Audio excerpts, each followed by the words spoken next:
मी ज्यावेळेस इथे पुढे आलो आणि मी अशी नजर फिरवली, मला संख्येनं सुद्धा जास्त मुली दिसल्या. मी स्टेजवरचे काही परफॉर्मन्स पाहिले, त्यातही मुली अग्रेसर पाहिल्या. प्रांताधिकारी साहेब आहेत, आम्ही स्पर्धा परीक्षेच्या संदर्भात येताना चर्चा करत होतो, तर स्पर्धा परीक्षांमध्ये यश मिळवणाऱ्यांची संख्या सुद्धा मला वाटतं मुलींची अगदी पुण्यातल्या पीएमटीच्या बस कंडक्टर पासून तर पायलट पर्यंत आणि ग्रामसेविकेपासून तर राष्ट्रपती पदापर्यंत असं एकही क्षेत्र नाहीये की ज्या क्षेत्रामध्ये मुली मागे आहेत. मुली प्रत्येक क्षेत्रात मुलांच्या पुढे आहेत. तुम्हाला काय राग आला का? राग यायचं कारण नाही, कारण त्या किती हुशार असल्या तरी शेवटी तुम्हालाच मिळणार आहेत. फक्त आतापर्यंत चॉईस तुमच्याकडे होता, इथून पुढे तुमच्याकडे असणार आहे. म्हणजे ते दिवस दूर नाही की सोनईमध्ये, नेवाशामध्ये आणखी 10-20 वर्षांनी तुम्ही सगळेजणी एकत्र याल. एक 4-5 वर्षातच अशी परिस्थिती येईल की मैत्रिणी एकमेकीला फोन करतील, चल जरा नगरला जाऊन येऊ. दुसरी मुलगी म्हणेल, नगरला काय काम आहे? काही नाही, ते मुलाचे वडील 10 दिवस झाले फोन करतायत, मुलगा बघून जा, मुलगा बघून जा. मग 5-6 जणी गाडी घेऊन मुलगा बघायला निघणार. आपला भाऊ कुठेतरी दारात रांगोळी काढत असणार, आपण आरशाच्या पुढे इनबिन करून उभं राहायचं. त्या येणार आणि असं सोफ्यावर पायावर पाय टाकून बसणार. मग आपण चहान पोहे घेऊन जायचे. ते असं डोळ्यात डोळे घालून विचारणार, का रे स्वयंपाक जमतो का? ही परिस्थिती येऊ नये असं जर वाटत असेल तर मला वाटतं आत्ताच आपण चोरबोले सरांचं मार्गदर्शन घ्यायला पाहिजे. करिअरच्या बाबतीमध्ये फोकस केलं पाहिजे आणि काय करायचं ते याच दिवसात ठरवलं पाहिजे. मित्रांनो, हेच दिवस आहेत पाय घसरण्याचे आणि हेच दिवस आहेत उंच भरारी घेण्याचे.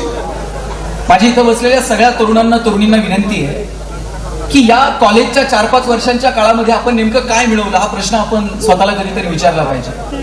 आपण सगळेजण इतके कमालीचे त्या मार्कांच्या पाठीमागे लागलोय की एवढे मार्क मिळाले म्हणजे यश मिळतं, हा आपला एक समज आहे. मला असं नेहमी वाटतं की निवळ गुणपत्रिकेला आलेली गुणांची सूज म्हणजे गुणवत्ता नाहीये. मार्क जरूर मिळवा, परंतु त्याच्या पलीकडे जाऊन आपल्याला समाज कळतो का? समाजातले प्रश्न कळतात का? आपण जे शिकतो त्याचा आणि आपल्या जगण्याचा काही संदर्भ आहे का? आपलं ज्ञान मुळात समाजाभिमुख आहे का? मला वाटतं हे प्रश्न स्वतःला पडायला हवेत. सगळंच कसं मार्कांसाठी? इतिहास मार्कांसाठी, भूगोल मार्कांसाठी, विज्ञान मार्कांसाठी, इतिहासातली पात्र सुद्धा मार्कांसाठी. शिवाजी महाराज 4 मार्काला, संभाजीराजे 5 मार्काला, तुकाराम महाराजांचा अभंग अवघड आहे म्हटले, ऑप्शनला टाक. परवा 10वीतला एक मुलगा मला विचारत होता, सर यावर्षी मराठीच्या पेपरला ज्ञानदेव पडणार आहेत का तुकाराम पडणार आहे? म्हटलं हे पडतील कसे ज्यांनी महाराष्ट्र उभा केला? सगळंच कसं मार्कांसाठी असू शकतं? या मार्कांच्या पलीकडे जाऊन थोडासा विचार करायला आपण शिकलं पाहिजे. का बरं आपण मोठी स्वप्न बघू नये? का ग्रामीण भागातल्या पोरांना वाटू नये उद्योगात यावं, व्यवसायात यावं, व्यापारात यावं? का आपल्याला वाटू नये की स्पर्धा परीक्षांच्या माध्यमातून काहीतरी वेगळं यश संपादन करावं? पण नाही, आमच्या मनावरती एक बिंबवलं गेलंय की 12वी, मग कुणी आर्ट्सला, कोण कॉमर्स, कोण सायन्स, मग नंतर ग्रॅज्युएशन, मग कुणाच्या तरी पाया पडायचं, कुणाच्या तरी चिठ्ठी आण, कुठेतरी जा, कुठेतरी नोकरी लागली पाहिजे. त्या नोकरीच्या पलीकडे जाऊन आपण विचारच करायला तयार नाही. मला तर यात पालकांची आणि शिक्षकांची भूमिका महत्वाची वाटते. पालक म्हणून, शिक्षक म्हणून किमान आपल्या पोरांनी मोठी स्वप्न पाहावीत हा विचार तरी आपण आपल्या मुलांना दिला पाहिजे. यात पोरांची चूक नाही हो. पोरग काही वेगळं करायला गेलं का बाप सांगताय अंथरून पाहून पाय पसर, साला ते पोरग हातपाय खुडून खुडून मरून गेले, पण बापानं काय त्याला कधी हातपाय पसरून दिले नाही. बापाने सांगितलं पाहिजे हातपाय पसर, अंथरुणाचं काय करायचं तुझा बाप बघ. एवढी धमक आम्हाला आमच्या लेकरात निर्माण करता येईल का? एवढी धमक आम्हाला आमच्या पोरांमध्ये निर्माण करता येईल का? किमान आमच्या लेकरांनी मोठी स्वप्न बघावी, काहीतरी मोठं करण्याचा धाडस त्यांच्यामध्ये निर्माण व्हावं. या दृष्टीने आम्ही काय प्रयत्न करणार आहोत? मार्कांच्या पलीकडे जाऊन थोडासा विचार करा. तुमचं शिक्षण, तुमचं जगणं हे आनंददायी असायला हवं. मला नेहमी वाटतं की शिक्षण आनंददायी असावं. आनंददायी शिक्षण म्हणजे नेमकं काय?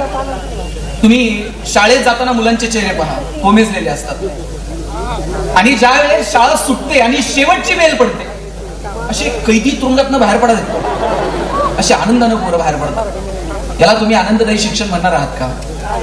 मला हेवा वाटतो गडाख साहेबांचा. मी आता ही गेस्ट हाऊस मधली लायब्ररी पाहिली, अनेक पुस्तकं आहेत. गडाख साहेबांनी अनेक पुस्तकं वाचली, अनेक पुस्तकं लिहिली, त्यांच्या मुलांनी तो वारसा जपला. मी प्रशांत भाऊ माझ्या जवळचे मित्र आहेत, अनेक वेळा मी त्यांची भाषणं ऐकली, त्यांचा व्यासंग पाहिला. का बरं आम्हाला असं वाटत नाही की आम्ही आमच्या मुलांमध्ये वाचनाची आवड निर्माण करावी? मला आठवतंय माझ्या वडिलांनी मला पुस्तक सोडून दुसरं गिफ्ट कधी दिलं नाही. कुठे नंबर आला वडिलांनी पुस्तक गिफ्ट केलं, वाचनाची आवड निर्माण केली. कुठे चांगलं व्याख्यान असेल तर बोटाला धरून चल बाबा हे व्याख्यान ऐक, हे कीर्तन ऐक, हे प्रवचन ऐक. आज पालक पोरांना पुस्तकं गिफ्ट देतात का? किती पालक असे की ज्यांनी मुलांना पुस्तकं गिफ्ट केली? अहो वाढदिवस असेल तर बाप पोराला बंदूक घेऊन जातो गिफ्ट. पोरगा बापाला मारल्याचं नाटक करतो, बाप मेल्याचं नाटक करतो, त्यात आईला हसायला. कुठल्या विकृतीकडे घेऊन चाललोय आपण या सगळ्यांना?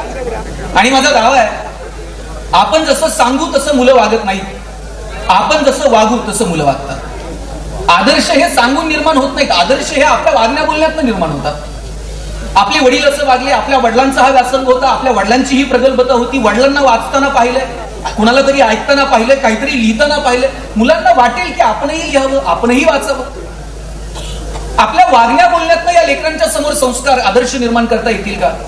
मला वाटतं हे खरं तर प्रश्नचिन्ह आहे. छत्रपती शिवाजी राजे तो आदर्श आऊसाहेबांनी निर्माण केला म्हणून राजे पाहायला मिळाले. छत्रपती संभाजी राजे, शिवाजी महाराज कसे जगले हे संभाजी राजांनी पाहिलं आणि म्हणून शंभूराजे पाहायला मिळाले.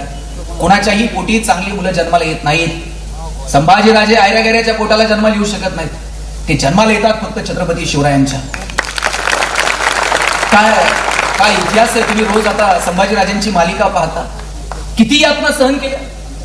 मुकर्रब खान, रहुल्ला खान 2500 सैन्यांनी संभाजी राजांना वेढा घातला होता. आणि मुकर्रब खान ओरडून सांगत होता, खींच लो संभाजी की तलवार. एकाचं सुद्धा धाडस झालं नाही की शंभूराजांच्या तलवारीला हात लावावा. शेवटी मुकर्रब खानानं सांगितलं, अरे तुमच्या मनगटात जर रग नसेल, शंभूराजाच्या तलवारीला हात घालायचं सामर्थ्य नसेल तर दोर आणा, साखळदंड आणा. दोर आणले, साखळदंड आणले आणि संभाजीराजे गिरफ्त झाले. ज्या संभाजी राजांनी आयुष्यभर डोक्यावरती सह्याद्रीचा मुकुट बाळगला, त्याच संभाजी राजांच्या डोक्यात विदूषकाची टोपी घातली, पण राजानं मान झुकवली नाही.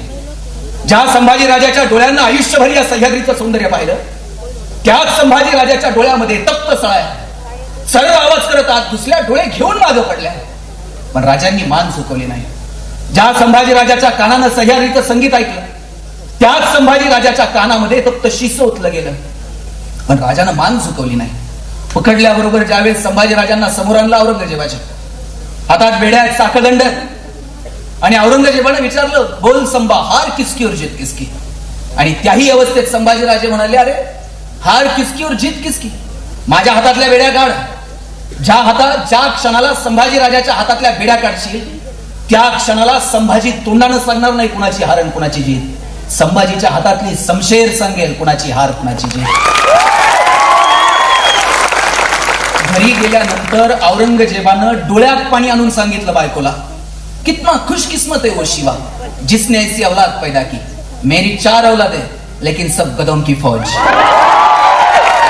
कोणाच्याही पोटी चांगली मुलं जन्माला येत नाहीत. शिवजयंतीच्या निमित्तानं आता सगळ्या महाराष्ट्रात गर्जना होईल छत्रपती शिवाजी राजांची, पण आजच्या घडीला मित्रांनो, शिवाजी राजांना डोक्यावर घेऊन मिरवण्यापेक्षा त्यांना हृदयात मुरवण्याची गरज आहे. मला वाटतं त्यांचे विचार आपल्याला हृदयात मुरवता येतील का? शिवाजी राजांनी स्त्रीकडे जर वाईट डोळे करून पाहिलं, डोळे उंच करून पाहिलं, तर डोळे काढा असा आदेश छत्रपती शिवाजी महाराजांनी दिला. आज त्याच महाराष्ट्रामध्ये मुलींच्या विषयी जर असा विचार होत असेल, मुलींना बाहेर फिरणं जर सुरक्षित वाटत नसेल, तर आपण कुठल्या महाराष्ट्रामध्ये जगतोय? काल परवा एका मुलीवरती अन्याय अत्याचार झाला. विचार करा, एक भाऊ म्हणून, एक मित्र म्हणून विचार करा, एक भाऊ म्हणून विचार करा की त्या लेकराला सुद्धा, त्या मुलीला सुद्धा तिच्या आईनं 9 महिने पोटात वाढवलं असेल. तिनं तिला जन्म देताना प्रसूती वेदना सहन केल्या असतील. तिला जन्म दिल्यानंतर तिला तळहाताच्या फोडाप्रमाणे वाढवलं असेल. तिनं प्राध्यापक होईपर्यंत कॉलेज, शाळा या सगळ्या गोष्टी तिच्या आईनं, तिच्या वडिलांकडनं काहीतरी स्वप्न तिच्या आई वडिलांनी तिच्याकडनं पाहिली असतील. आणि आपण एका क्षणार्धात तिला जिवंत जाळण्यापर्यंत आपली मजल जाते. आपण किती कृतज्ञ आहोत. पायाखाली मुंगी आली तरी यातना होतात आणि आपण एखादा जीव जाळून मारताना आपल्याला काहीच वाटू नये. मला वाटतं की मुलींचा आदर करायला पोरांना आपण शिकलं पाहिजे. माझे वडील एक चॉकलेट आणायचे, माझ्या ताईच्या हातात द्यायचे.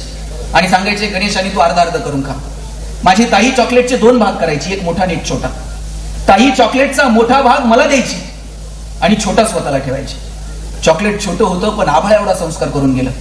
मोठ्या लोकांनी मोठ्या गोष्टी मोठ्या मनानं छोट्या लोकांना द्यायच्या असतात आणि जगात हे फक्त बहीण करू शकते पोरांना.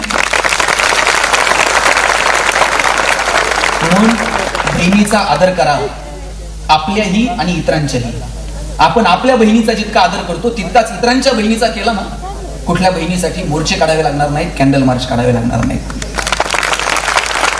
पण आज काय माहितीये का की मुलींविषयी फक्त भाषणातून कृतज्ञता व्यक्त करावी. आम्हाला बहीण पाहिजे, आम्हाला आई पाहिजे, आम्हाला आत्या पाहिजे, मावशी पाहिजे, बायको पाहिजे, सगळं पाहिजे, पण आम्हाला मुलगी मात्र नको. स्त्री भ्रूण हत्येवरती एवढं प्रबोधन करावं लागावं आज या 21व्या शतकामध्ये. का मुलगी का नको? ते म्हटले वंशाला दिवा लागतो. म्हटलं पंथी चालत नाही का? नाही म्हटले शेवटी चितेला आग लावायला पोरगा नको का? मला खरं सांगा, घरात चूल कोण चांगली पेटवतं, मुलगी का मुलगा? गॅस कोण चांगलं पेटवतं, मुलगी का मुलगा? आणि मग चिता कोण चांगली पेटवतं? 1 मिनिटात पोरगी चिता पेटवते हो, त्याच्यासाठी मुलगाच कशाला पाहिजे? पण या सगळ्या विचारांकडे आपल्याला एकत्रित जावं लागणार आहे. पोरांनो लक्षात ठेवा, आपण छत्रपती शिवाजी महाराजांच्या महाराष्ट्रात राहतो. त्यांची जयंती साजरी करताना किंवा त्यांना अभिवादन करताना आपल्या मानाखाली झुकतात, त्या शर्मेनं झुकू नये याची जबाबदारी आपल्याला बाळगावी लागेल. म्हणून आज या गॅदरिंगच्या निमित्तानं मला आपल्याला सांगायचं, मोठी स्वप्न बघा, धमाल करा. कॉलेजचे दिवस परत कधीच मिळणार नाही.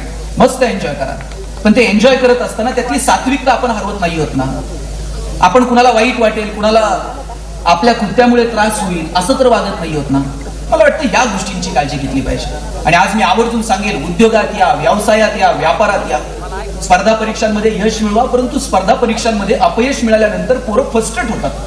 धड त्यांना गावाकडे येऊन कामही करता येत नाही, शहरामध्ये नोकरी करता येत नाही. का उद्योग व्यवसायाचा ऑप्शन आपल्याकडे असू नये? आज काय परिस्थिती उद्योग व्यवसायाच्या संदर्भानं महाराष्ट्रातील? टायरवाले केरळचे, किराणा व्यवसायात पटेल, हार्डवेअरची दुकानं बोरींची, बांधकाम व्यवसायात युपी चलो, गवंडी सगळे बिहारचे, सुतारकामात राजस्थानी, हॉटेल सगळी दक्षिणात्यांकडे, चायनीजच्या गाड्या पूर्वांचलचे तरुण चालवतात. ही सगळी पोरं महाराष्ट्रात येऊन काम करतात. मला अजिबात वाईट वाटत नाही. संविधानानं त्यांना अधिकार दिलाय, कष्ट करतील, पोट भरतील. पण आमची पोरं नेमकी कुठे आहेत? कॉलेजच्या कट्ट्यावर बसून पिचकाऱ्या मारणं, प्रेम प्रकरण चघळणं, सिस्टीमला शिव्या घालणं, नाहीतर कोणाच्या तरी मागं की जय. मागं निम्म्यांना माहित नसतं पुढे कुणाचा जय जयकार चालू. कानाव की पडलं का जय म्हणायचं, यात आम्ही आमचं तारुण्य वाया घातलं. पण काहीतरी मोठं करावं, उद्योग व्यवसाय द्यावं, हे मात्र आम्हाला वाटलं नाही. मी आवर्जून आपल्याला एक उदाहरण सांगेन. मुलींनी सुद्धा उद्योग व्यवसाय व्यापाराचा विचार केला पाहिजे.